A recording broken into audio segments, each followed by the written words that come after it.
Merci de votre fidélité sur Canal Congo Télévision. Mesdames, Messieurs, bienvenue dans cette grande édition du journal. Du 21 au 23 juillet 2024 se tient à Kinshasa le séminaire du gouvernement Judith Souminois. Une occasion de partager les informations et d'échanges d'expériences afin de consolider la cohésion au sein du gouvernement et d'assurer l'exécution harmonieuse du programme gouvernemental destiné à répondre aux préoccupations de la population congolaise. Le sujet a été abordé lors du Conseil de ministres tenu vendredi lors de l'intervention de la Première ministre. Suivez le compte rendu lu par le porte-parole du gouvernement, Patrick Mouyaya. La Première ministre chef du gouvernement a rappelé la nécessité de respecter la procédure de passation de marchés publics et de la sauvegarde des intérêts de l'État. À ces propos, elle a informé les membres du Conseil que le projet des marchés publics et des partenariats publics-privés, notamment les concessions de marchés publics de services, les marchés du type BOT, devront dorénavant être présentés et discutés au préalable en commission interministérielle irrélative, puis en conseil de ministres avant la signature de l'autorité compétente sous la supervision de la primature. Cette mesure est de stricte application sur l'ensemble des ministères du gouvernement ainsi que les établissements et structures sous tutelle. Dans sa conclusion, la Première ministre a annoncé les débuts du séminaire du gouvernement pour ce dimanche 21 juillet, qui durera jusqu'au mardi 23 juillet. Ces travaux commenceront par un discours d'orientation du président de la République. Et puis, le président de la République, Félix-Antoine Tshisekedi Tshilombo, a engagé le vice-premier ministre, ministre de l'Intérieur, celui de la Défense, aussi que le ministre d'État de la Justice, sous la supervision de la Première ministre, à prendre toutes les mesures qui s'imposent pour éradiquer le phénomène qui insécurise les personnes et leurs biens. C'était au cours de la 6e Conseil de ministres du gouvernement Judith Souminois. Suivez l'extrait du compte rendu lu par le porte-parole du gouvernement Patrick Mouyaya, encore une fois de plus. La communication du président de la République a porté sur 3 points principaux, à savoir 1. Des dispositions à prendre pour accentuer la lutte contre la criminalité urbaine. Le président de la République est préoccupé par la recrudescence de la criminalité dans plusieurs villes de notre pays, mettant ainsi en péril les vies humaines et perturbant la vie sociale et économique de la population. Parmi les villes les plus touchées, il y a principalement la ville-province de Kinshasa et ses axes environnants, Lubumbashi, Kolwezi, Bunia, Goma, Beni, Butembo et Kisangani. Il se développe dans ces villes un banditisme urbain, avec le phénomène Kuluna allant jusqu'à l'affrontement des gangs dans les communes et quartiers résidentiels, des cas de plus en plus élevés de vol à main armée, d'extorsion, de braquage de cambistes, d'enlèvement ou d'assassinats ciblés, sans oublier plusieurs actes de délinquance juvénile. Le président de la République a engagé le vice-premier ministre, ministre de l'Intérieur, le vice-premier ministre, ministre de la Défense, ainsi que le ministre d'État, ministre de la Justice et garde des Sceaux, sous la supervision de la Première ministre, à prendre toutes les mesures qui s'imposent pour éradiquer ces phénomènes qui insécurisent les personnes et leurs biens. Un rapport mensuel sur l'évolution de la situation en termes d'opérations de terrain et des procédures judiciaires engagées devrait être présenté au gouvernement. Parlons autre chose à présent dans le cadre du programme d'accompagnement de femmes pour la gouvernance en République démocratique du Congo. Le cadre permanent de concertation de la femme congolaise CAFCO a organisé un atelier d'échange d'expériences entre les élus provinciaux et communaux pour la consolidation de la démocratie participative à la base.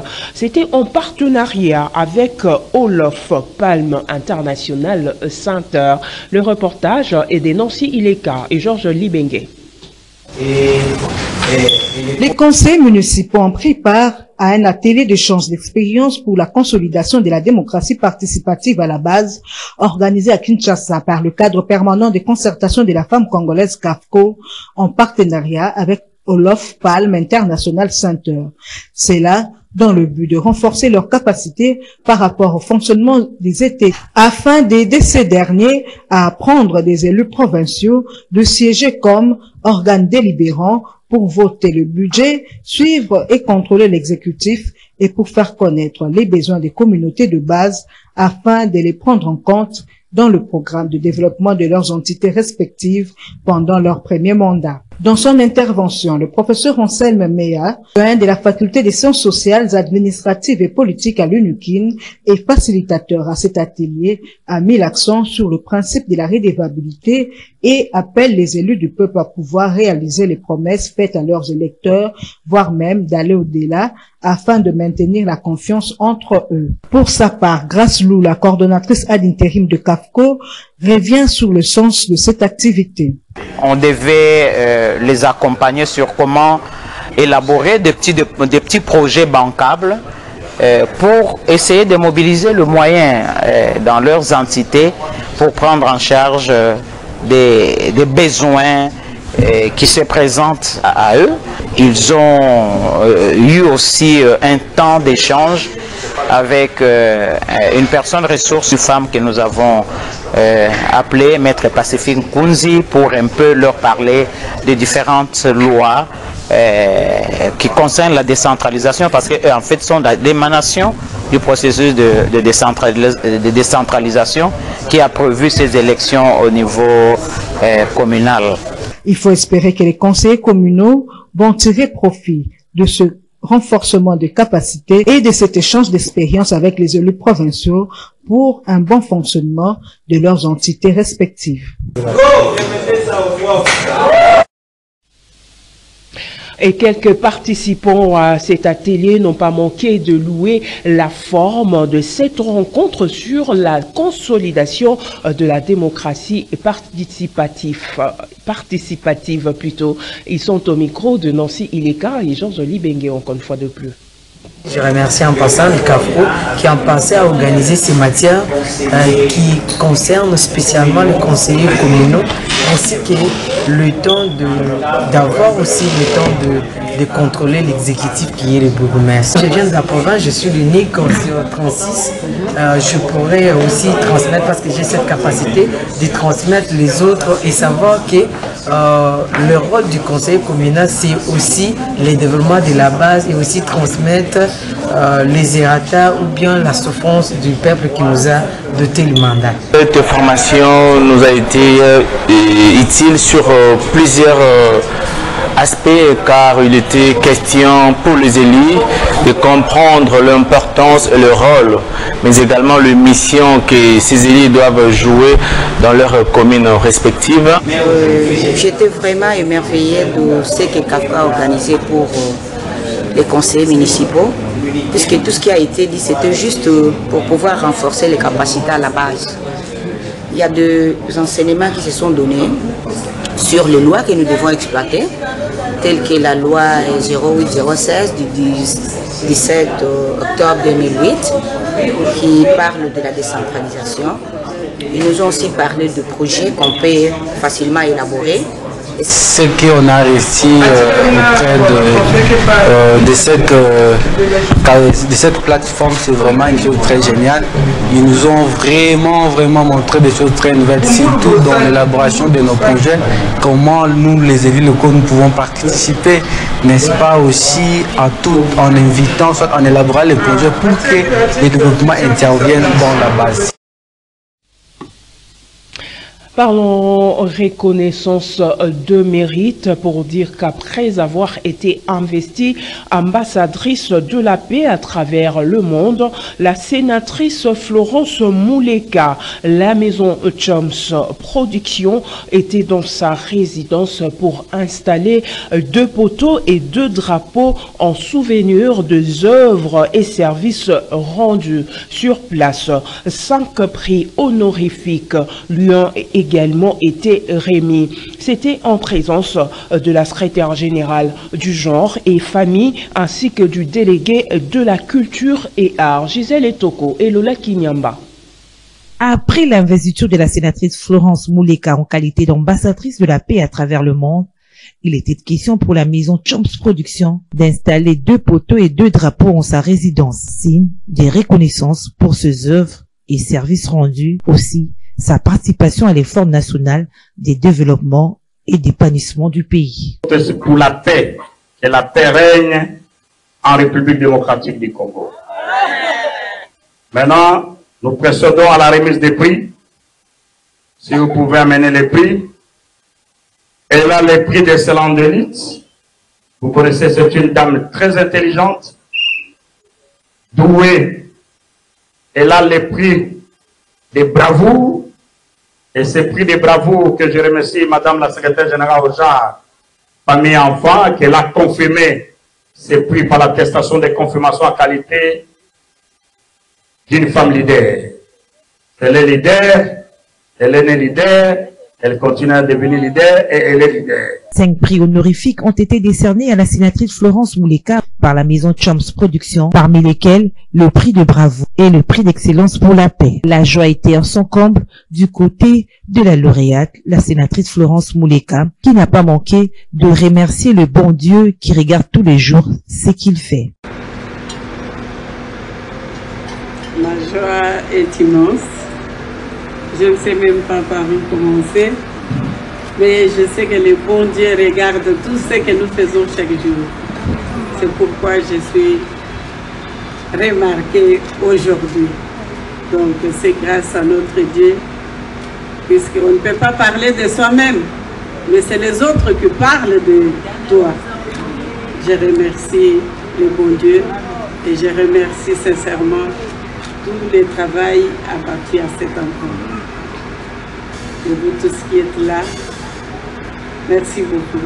Était présent lors de cette cérémonie la secrétaire générale au genre et famille, le délégué de la culture et art, ainsi que les membres de la famille biologique et professionnelle de la sénatrice Florence Mouleka.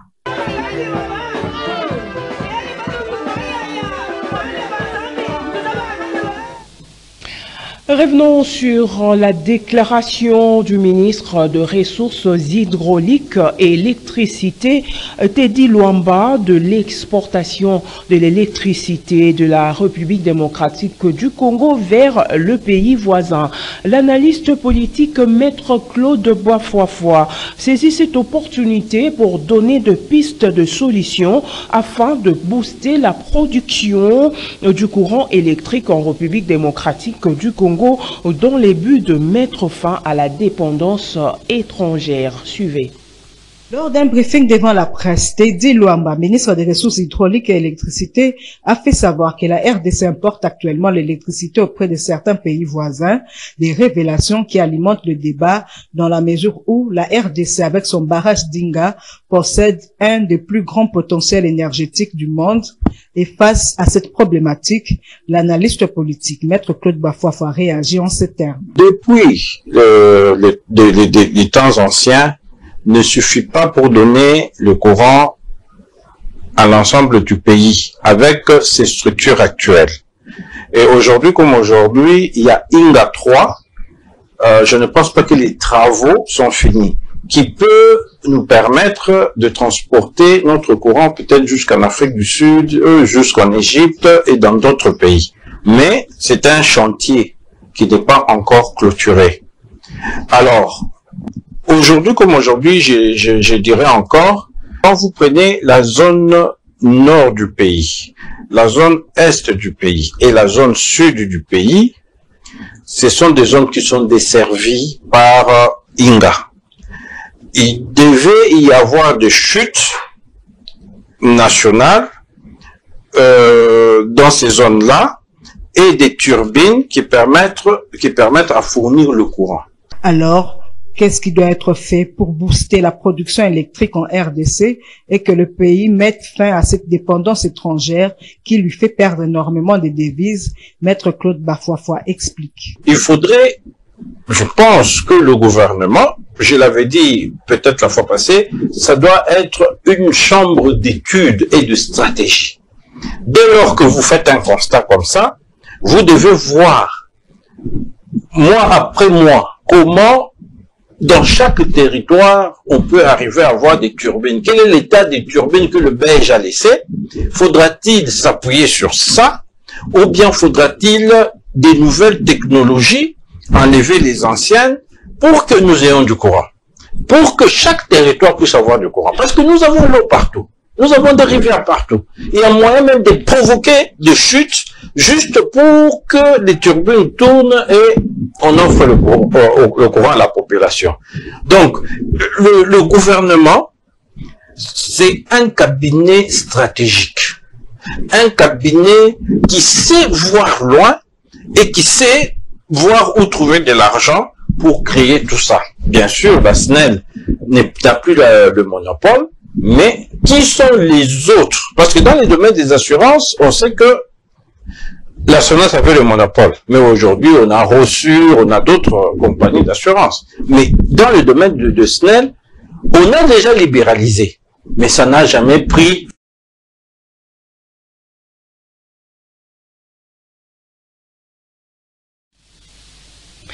Vous le savez sans doute, il y a malaise au sein du parti présidentiel Union pour la démocratie et le progrès social IDPS. Et comment s'en sortir? En tout cas, notre reporter Junior Bolafa a tendu le micro au secrétaire national en charge des affaires coutumières, Jean-Robert Petit. Appelle au respect de textes qui régissent le parti présidentiel. Aussi appelle-t-il ceux qui s'agitent à revenir à la raison. Regardez. Mon analyse est la suivante. Aujourd'hui, bon, parler de la guéguerre, c'est trop fort. C'est trop fort parce que je sais qu'à l'UDPS, nous avons toujours connu pareille situation, que je n'appellerais même pas crise. Avant, quand nous étions à l'opposition, il y avait des malentendus. Et les gens, comme dans un parti démocratique, les gens défendaient leurs opinions. Parce que nous sommes un parti démocratique et un parti de masse. Donc l'opinion de tout un chacun est respectée à condition que cela respecte les textes qui nous régissent. Honorable Augustin Kabouya est là par la volonté de la base. Je dirais il a eu le plein pouvoir pour gérer les partis à Kisantou.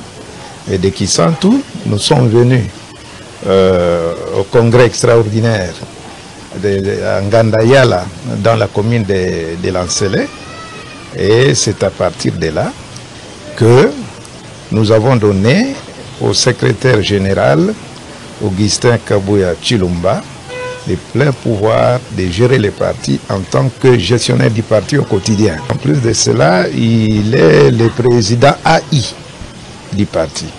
Ce qui se passe aujourd'hui, je vous dirais, c'est du jamais vu à l'UDPS. C'est du jamais vu à l'UDPS. Et j'insiste, du jamais vu. Bon, après une certaine analyse, en tant qu'analyste politique depuis très longtemps, cela est dû. C'est que ils ont emprunté la mauvaise voie. Ils ont emprunté la mauvaise voie. Qu'ils reviennent à la raison. Je vous donne un cas illustratif. Quand vous les regardez dans leur agir, vous trouvez qu'ils ont des bandeaux ou les bandages rouges.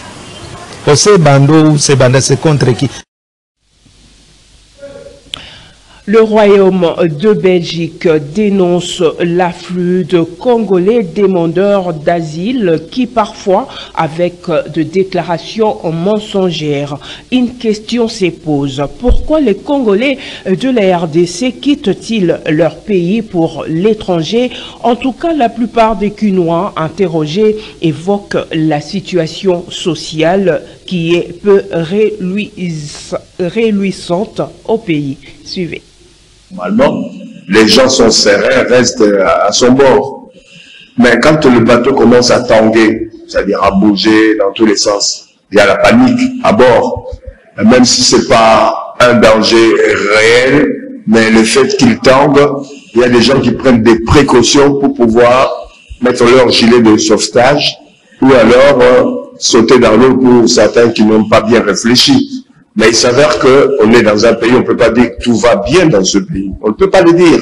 On sait que chaque jour qui passe, le prix des denrées alimentaires ne cesse d'augmenter. On sait que dans ce pays, dans notre pays, notamment dans la ville de Kinshasa, pour se déplacer, c'est tout un problème. On sait que dans certains coins de la capitale, dans certains quartiers, presque dans toutes les communes, il y a toujours des coins difficiles où il y a des koulouna qui menacent les gens. Les gens sont obligés de rentrer chez eux vers 18h ou au plus tard 20h, etc. Il y a pas mal de problèmes qui se posent à notre vie, dans notre ville, qui peuvent faire en sorte que beaucoup soient tentés, même si c'est pas simplement lié à ça. Beaucoup veulent aller dans des horizons où ils peuvent trouver un emploi, où ils peuvent trouver un peu d'argent pour pouvoir aider leur famille. Je pense que ce sont les raisons des bases qui font que les gens cherchent à aller à l'étranger, notamment en Belgique. La souffrance, le Congolais en souffre, il y a une souffrance atroce. Aujourd'hui, le pain coûte combien? Le pain c'est à 1500 francs, c'est à 1000 francs, 1500 francs, et puis la quantité du pain. Donc, même moi pour manger du pain, je dois dépenser au moins 4000, 5000 pour manger du pain. Alors avec mes enfants, mais juste pour déjeuner le matin, je dois avoir un 20 000, et le soir. Donc vous arrivez à 50 000, 60 000 la journée. Donc la souffrance, elle est tellement atroce que la population n'en veut plus.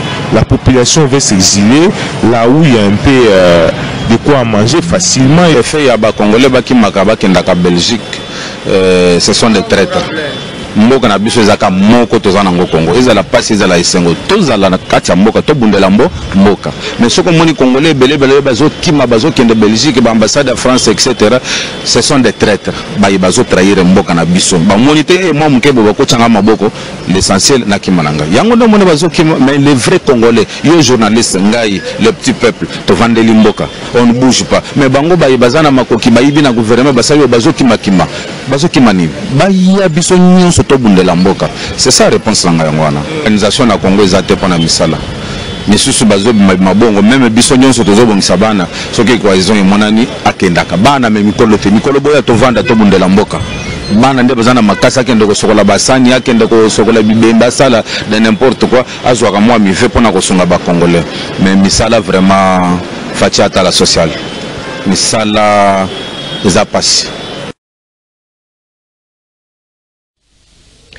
Début vendredi 19 juillet 2024 à Béni, du cantonnement de jeunes volontaires pour la formation militaire accélérée de 10 jours afin de combattre l'ennemi qui endeuille la population. En croire l'un des initiateurs de cette formation, les jeunes volontaires sont appelés à venir rejoindre cette initiative qui vise de sécuriser la région. Suivez-les au micro de notre correspondant sur place à Béni, Joël Kamabou.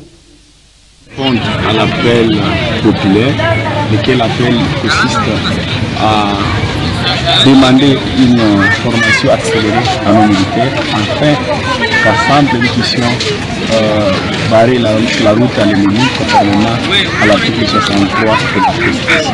On est là, on attend les militaires pour tenir fort. Après la formation, on va voir dans la mesure du possible comment s'entraider pour barrer la route aux rebelles du M23, mais aussi traquer les ADF qui nous menacent depuis bientôt 2 décennies Et c'est ça, en bref, ce qui est à ce que nous soyons. Nous avons respecté toutes les procédures administratives, ce qui veut dire qu'ils sont informés. S'ils n'arrivaient pas à répondre, n'est-ce pas, positivement à notre demande, on va comprendre qu'il y a à boire et à manger dans cette histoire des ADF, mais aussi du M23. Et là, nous risquerons, pour l'intérêt de chez nous, de voir dans quelle mesure ils sont chez nous, parce qu'on ne va pas manifester une volonté pour nous entraider à faire que chez nous soit dans un état quand même de paix appréciable, c'est que par la suite cette armée n'accepte pas que nous, enfin on finira par croiser les bras. C'est qu'on a toute une panoplie de stratégies. S'il le refuse, on prendra acte, mais ça ne signifie pas qu'on laissera l'ennemi entrer sans qu'on agisse. La résistance est tout d'abord une question de volonté. Tout ce qui compte pour nous n'est pas un objectif important, mais tout ce qui compte, c'est vraiment des gens qui ont le souci de protéger chez nous et qui sont prêts, n'est-ce pas, à se sacrifier pour que notre région soit pacifiée. S'il y a ceux qui sont encore à la maison et qui, par mégarde, n'avaient pas reçu de formation, nous sommes déjà, quand on est au stade de Kalina, vous voyez, nous avons construit quelques casernes et là où ils sont, ils doivent venir et comprendre que nous sommes dans les séries pour qu'ensemble nous puissions défendre. Parlons société avant de nous séparer. Plusieurs routes dans le Congo profond se trouvent dans un état de délabrement très avancé, une situation qui ne permet pas aux usagers de ces routes de circuler aisément. C'est le cas de la route Akula-Gemena dans le sud Ubangi et certaines routes dans le Kasaï où la population souffre pour le déplacement. Suivez. Le réseau routier est très important pour un pays et facilite la circulation des biens et des marchandises, notamment pour l'approvisionnement des centres de consommation. Mais le constat est qu'en RDC, plusieurs routes de l'intérieur du pays se trouvent dans un état piteux et ne permettent pas aux usagers de circuler aisément. C'est le cas ici de la route Akula-Gemena dans la province du sud de Bangui, une route principale qui est dans un état de délabrement très avancé. Les usagers de ce tronçon routier éprouvent d'énormes difficultés pour leur déplacement. Piétons, chauffeurs de taxis, motos et des véhicules sont tous bloqués à cet endroit et ne sachant pas comment traverser dans l'autre rive à cause de l'effondrement du pont de franchissement. Leur cri de détresse à l'endroit des autorités compétentes.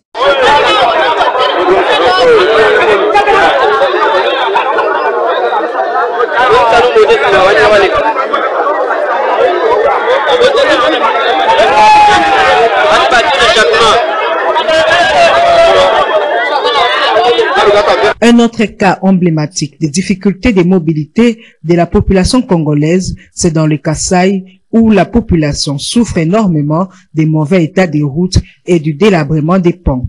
Regardez vous-même les routes, regardez les routes. Regardez les routes, mes chers frères, mes chères sœurs. C'est vraiment déplorable. C'est déplorable ce que nous voyons chez nous ici au Kasaï. Ce point a un besoin et un besoin prioritaire. Et pour nous les Kasaïens, un besoin prioritaire, c'est la route. Compte tenu de l'importance des routes pour l'économie du pays et pour la mobilité de la population et de leurs biens, les autorités du gouvernement central et des gouvernements provinciaux sont appelées à trouver des solutions idoines et urgentes pour leur réhabilitation, d'autant plus que beaucoup des produits agricoles pourrissent dans le Congo profond à cause de l'état désastreux des routes, des dessertes agricoles et autres. Ce journal est terminé. Mesdames, Messieurs, merci de votre aimable attention. Au revoir.